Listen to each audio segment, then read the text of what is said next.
بہرحال اس وقت کا سارا عالم انسانی بشمول عالم اسلامی کے طاغوت کی گرفت میں ہے، اور یہ طاغوت اصل میں دجالیت ہے، دجل فریب کو کہتے ہیں۔ اللہ کی ذات کے اوپر اس کائنات کا پردہ آ گیا ہے، ہم اس کائنات کو پوج رہے ہیں، کائنات کو پڑھ رہے ہیں، سیکھ رہے ہیں، سمجھ رہے ہیں، خدا کو بھول گئے۔ حیات اخروی پر حیات دنیاوی نے پردہ ڈال دیا ہے، دجل اصل زندگی وہ ہے اسے بھول گئے ہیں، اور اس زندگی میں مگن ہے، گم ہے۔ کافر کی یہ پہچان کے آفاق میں گم ہے، اور مومن کی یہ پہچان کے گم اس میں ہے آفاق۔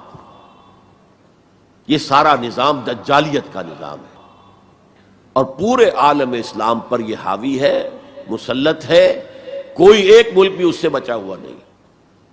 اس پس منظر میں دیکھیے، اسلام ایک اصولی انقلابی دعوت ہے، بدلو اس نظام کو، بدلو اس نظام کو۔ یہ جتنا کام مشکل پاکستان میں اتنا ہی یہاں ہے، کیا فرق ہے؟ 57 سال ہو گئے ہمیں، جو ملک لیا تھا اسلام اسلام اسلام اسلام کی رٹ لگا کر، وہ کہاں اسلام لایا؟ مسجدیں عالی شان بنا دی ہیں، ٹھیک ہے، لیکن اس کے علاوہ کیا؟ کہاں اسلام؟ کہاں اسلام کا سیاسی نظام؟ کہاں اسلام کا معاشی نظام؟ کہاں اسلام کا معاشرتی نظام؟ مخلوط معاشرہ ہے۔ صدر ضیاء الحق نے جب PIA کو ڈرائی کیا، شراب اس میں سرو کرنی بند کر دی، ورنہ پہلے انٹرنیشنل فلائٹس میں شراب سرو ہو جاتی تھی، لیکن اس نے بند کی۔ میں نے کہا، اور میں اس زمانے میں ان سے کچھ قریب تھا، میں نے کہا آپ نے بڑا اچھا کام کیا، دنیا تو یہی کہے گی کہ دقیانوسی آدمی ہے، یہ کیا کر رہا ہے، لیکن میں نے کہا آپ نے ایک چیز جو حرام ہے وہ تو بند کر دی ہے، دوسری چیز یہ ایئر ہاسٹسز جو جاتی ہیں، یہ کون سی شریعت کی روح سے جائز ہے؟ آپ حج پر نہیں جانے دیتے مسلمان عورت کو محرم کے بغیر، حالانکہ عام طور پر ادھیڑ عمر کی عورتیں، بڑی عمر کی عورتیں جاتی ہیں حج کے لیے، محرم کے بغیر نہیں جائے گی، نہ عمرے پر جائے گی۔ اور یہ جوان لڑکیاں جو جا رہی ہیں، ان میں کے ساتھ کون سا محرم ہوتا ہے؟ چپ، خاموش، کوئی جواب نہیں۔ میں نے کہا کیا کھانے اور ناشتے کی ٹرے جو ہے وہ مرد نہیں رکھ سکتے آگے؟ یہ ہے ہمارا طرز عمل کہ اسلام کی کوئی ایک چیز قبول، سر پر، سر آنکھوں پر، اور دوسری چیز جو ہے پاؤں تلے رون دی جائے، جس کی سزا ہمیں مل رہی ہے۔ الا خزی فی الحیات الدنیا ویوم القیامت یردون الی اشد العذاب۔ تو اب میں نے عرض کیا، کوئی ملک ہو، اقلیت میں مسلمان ہو، اکثریت میں ہو، کوئی فرق واقع نہیں ہوتا، ہر جگہ پر اسلام کو ایک اصولی انقلابی دعوت کی حیثیت سے پیش کیا جائے۔ نمبر 3، اکثریت اقلیت کا مسئلہ تو اس سے حل ہوتا ہے کہ ہمارے لیے اسوہ کامل ہے محمد رسول اللہ کی ذات مبارکہ۔